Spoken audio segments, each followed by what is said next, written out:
Well, welcome back. Video 2, chapter 13. I hope you're realizing that on this particular topic, it's very thorough, and there's just a lot of information. So it's kind of nice. I really like the online format because you can stop the video and take some notes. You can watch it all the way through once, you know, a 10-15 minute video. You can watch it through once and then stop it and then fast forward and go back and forth until you know it. I did mention earlier, you know, that what you do in the book is critical. The questions, all the indicated questions that you answer, don't take any of them lightly, go through, and you don't have to memorize all of them for the test, but just exposure is just so big to what you need to know for human anatomy.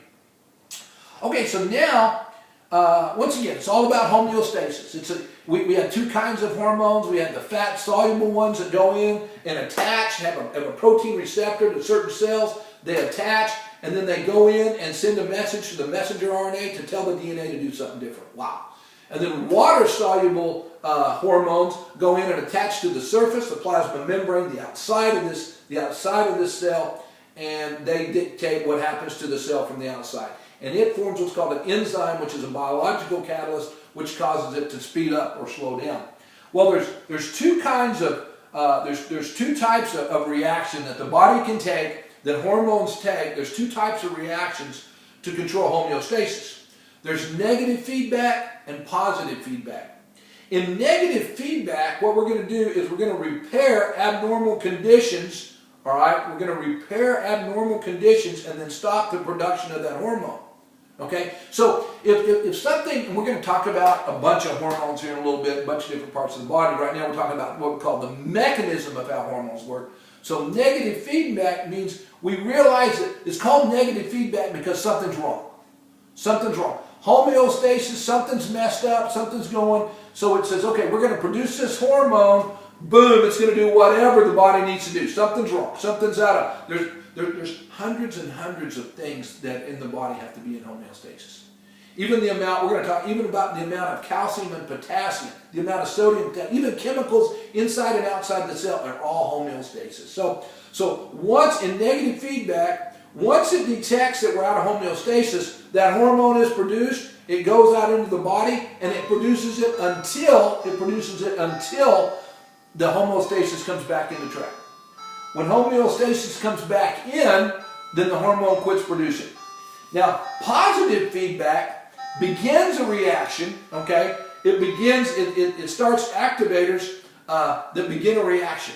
So in positive feedback, all of a sudden, we want something to happen, okay? Now, this is not nearly as common. Negative feedback is the most common hormone mechanism because we sense something wrong with homeostasis. But in positive feedback, we start something. So this is really critical, and the best example I can give you is in childbirth. So what happens is the mother then, she is ready to deliver the baby, so we actually produce the hormone to start the contractions, to start the uterine wall working. Positive feedback. We weren't out of homeostasis, instead we had to start a new reaction with the positive feedback. So once again, negative feedback and positive feedback. Now, in your text, I do have, it's page 493 in the 13th edition. We have a whole article in there on abusing hormones to improve athletic performance. Now, it's going to talk about the different hormones. We always hear people say, you know, people take steroids. Is that good? Is that bad? What are the hormones? So I just want you, in this assignment's going to have two parts. Okay, this assignment's going to have two parts for this section. I just want you to read and write a reaction paper. I just want you to read, and I just want you to write and this is just a 2 or 3 paragraphs. It's not even a big paper, just a 2 or 3 paragraph reaction to this article on improving, it says abusing hormones to improve athletic performance. So I think we need to know what that is because we talk about it a lot, and we need to know the difference between good steroids and bad steroids. So once again, I want you to read and write a reaction to that. We will probably do a link to your website so that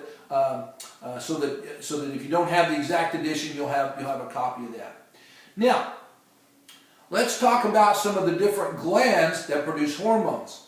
Now, probably the most, and I can't say the most important one because lo and behold, if we didn't have all the different hormones, then we would have problems with different types of homeostasis. But the one hormone or the one gland that produces so many of the key hormones is called the pituitary gland.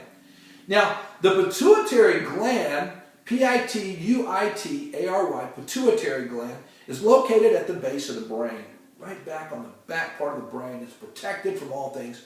And the pituitary gland, here we go, the gland that produces a major amount of hormones, okay, is 1 centimeter in diameter.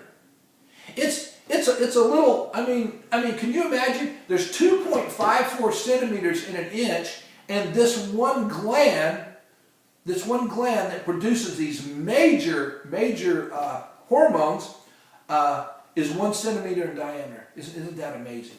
Now, it's attached to the hypothalamus, which also, we'll talk about what it does also. Now, the pituitary gland, which is only 1 centimeter in diameter, has two different parts, the anterior and the posterior lobe. Now, if you remember from your directional terms, anterior means towards the top. So, the top lobe of the pituitary secretes the following hormones, all right? And we'll need to know these, okay? The growth hormone, and it's abbreviated GH, growth hormone.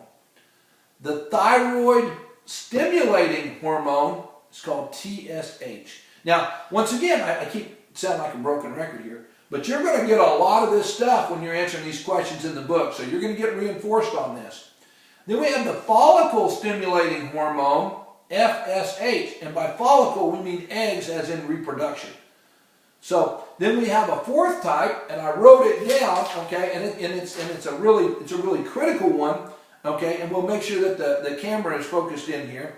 But this one is ACTH. ACTH, and here we go. How are we doing on that? Can we read that pretty good? Good. Okay. So I want you to write that because once again we're talking about ADRENOCORTICOTROPIC hormone. And you can see why we love the abbreviation ACTH. ACTH hormone. Okay? All right. And then we have the luteinizing hormone, LH. It's L-U-T-E-I-N-I-Z-I-N-G, luteinizing hormone, LH. And then we have prolactin, P-R-O-L-A-C-T-I-N, P-R-L. Now, here's what I want you to do, okay? Here's what I want you to do. As part of the other assignment where you have the reaction to the abuse of hormones to stimulate athletic activity, I want you to do another deal, and this is just a very brief assignment. I want you, and you can use your book, and you can use this as you're going through. You can even Google. Now, don't write me a big old Googled answer. I just want very specifically. I want to know what these different hormones do. I want to know what the growth hormone. You would assume that it stimulates or slows down growth, whatever. But the growth hormone, the thyroid stimulating hormone, the adrenal corticotropic, corticotropic, ACTH. You need to know what it does. The follicle stimulating hormone, FSH, luteinizing hormone, LH, and prolactin, PRL. So there's 1, 2, 3, 4, 5 on the anterior lobe, okay? And then I'm going to give you the posterior lobe, the bottom half of the pituitary gland. It produces 2 hormones, okay? Now, it's kind of interesting because these 2 hormones are just actually really not even directly produced directly in the, it's kind of interesting, they're produced entirely different. They're synthesized entirely different than what the anterior does. This secretes these 2 hormones, excuse me, into the bloodstream. All right, so we have ADH, the anti-diuretic. Would you grab me a glass of water? We have the anti-diuretic hormone, ADH, and I don't know how your medical terms are, but diuretic is a big key there because we also have diuretic in terms of the amount of water inside and outside of the cell. But once again, this is the posterior part of the pituitary gland produces ADH, the anti-diuretic hormone, and another hormone abbreviated OT called oxytocin. OXYTOCIN, oxytocin. Now, here's what I want you to do. There's 1, 2, 3, 4, 5 on the anterior and 2 on the posterior. Thank you. This is like that Pepsi commercial where they open the can and everybody's like, ah. So after I finish now, everybody's going to want a drink of water. Okay, so you are to take all of the hormones produced by the pituitary, the 5 in the anterior and the 2 in the posterior, and tell me basically what they do. Just a main role. You don't have to list every single thing that they do. Just look for the main one. So that's your assignment. Your assignment is to write me a 2 or 3 just short paragraph reaction to the antibiotics. When I say reaction, don't tell me what the article says. React to the good and the bad and application. Just react to the overall article. Don't come in and tell me the article says this and this and this.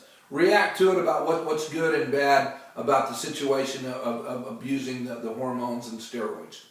And then you're to also tell me what these different hormones do from the pituitary gland.